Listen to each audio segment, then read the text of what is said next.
What is the worst house for Jupiter in astrology?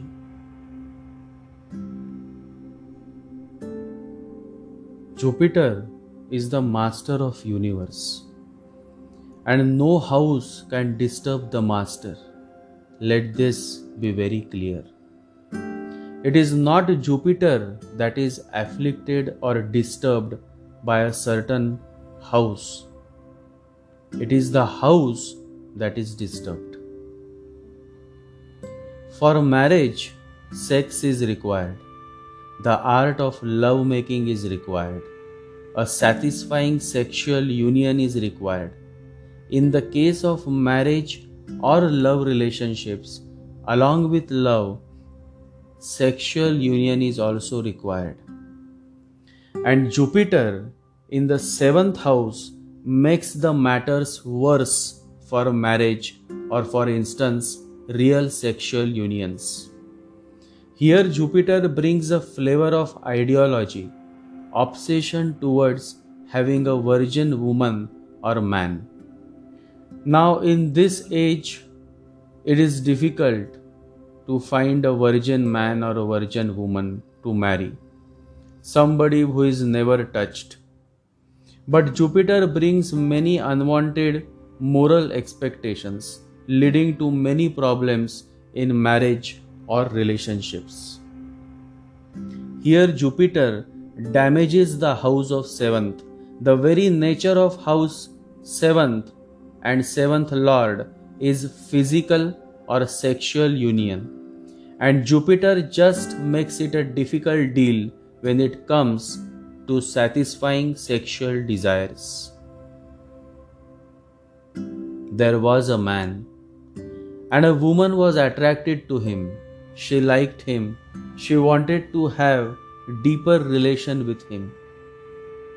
But this man hesitated. When asked, he said, "Who knows if she is safe to have sex with?" So you see, man with Jupiter in the seventh makes matter worse. Jupiter here prevents you from having a smooth sexual union, raising many questions of morality, ethics, safety, trust, etc. Many men and women with this placement of seventh house Jupiter are found to be either marrying late or having a failed marriage but not divorced, because Jupiter in the seventh again creates an egoistic view of what the society will say if divorce takes place. So they remain quiet, unsatisfied in marriage and yet always smiling. Who wants trouble? So they keep smiling. That is the best way to hide the reality. Marriage, live-in relationship, or simply call it a sexual union, these all are critical to human existence. And so seventh house is extremely important when it comes to experiencing happiness. From all the 12 houses, if marriage fails, if sexual union is not happening, if sexual satisfaction is not derived from a relationship, then life certainly becomes an arid land, especially for the souls that are not much evolved. And so, to answer your question, there is no worst or bad house for the master, that is Lord Jupiter. But Jupiter makes the seventh house a difficult house to yield its natural results, which is marriage, sexual union. The same seventh house Jupiter, when placed in the first house, that is the ascendant, changes the whole scenario from negative to positive. So Jupiter in ascendant is far better than Jupiter in the seventh house. Let it be very clear that all those so-called celibates, monks and nuns who repress their sexual needs reach nowhere. And so you read so many sex scandals almost every day around these so-called fake celibates, monks and nuns. Sex is not to be condemned but respected. Sex is the source of our existence.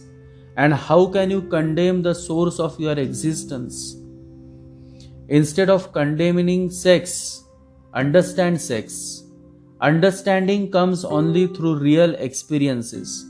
Those experiences can be of this birth or last birth, but without sexual experiences, you cannot understand what sex is all about. And the day you understand sex, you would be able to overcome sex. And that would be your rebirth. That would be the day your true spiritual journey begins. When Jesus says to Nicodemus, and Nicodemus is a great scholar of Jerusalem, and he arrives on a dark night to seek the truth, to seek God, to seek true spirituality. Jesus says to Nicodemus, to seek the truth, to seek God, you have to reborn. To reborn means to drop all that you have been running for: ego, sex, power, money. And Nicodemus understands the message of the Master. He goes on to become one of the 12 disciples of Jesus Christ. This is a real spiritual journey, not that comes through condemnation and ignorance, but one that comes through deep understanding and consciousness. Unless your sexuality rises and reaches to love, it is mundane. It has nothing sacred about it. When your sex becomes love, then it is entering into a totally different dimension. The dimension of the mysterious and the miraculous. Now it is becoming religious, sacred. It is no longer profane. Sex can be transcended and should be transcended, but transcendence has to be not against nature, but with nature, through nature. Accept your sexuality, it is a part of you. And a tremendously important part. You are born out of sex. Each cell of your body is a sex cell. Sex energy is your life energy. Respect it. It is a gift from God. Understand it. Be more and more meditative about it. But drop all prejudices. Drop all condemnations. Because when you carry a condemnation, you cannot understand a thing. Drop all judgments. Sex is sex. It is a pure natural energy. With great acceptance, love, respect, meditate over it. Go deeper and deeper into it to see what exactly it is. And in that very seeing, you will be going beyond it.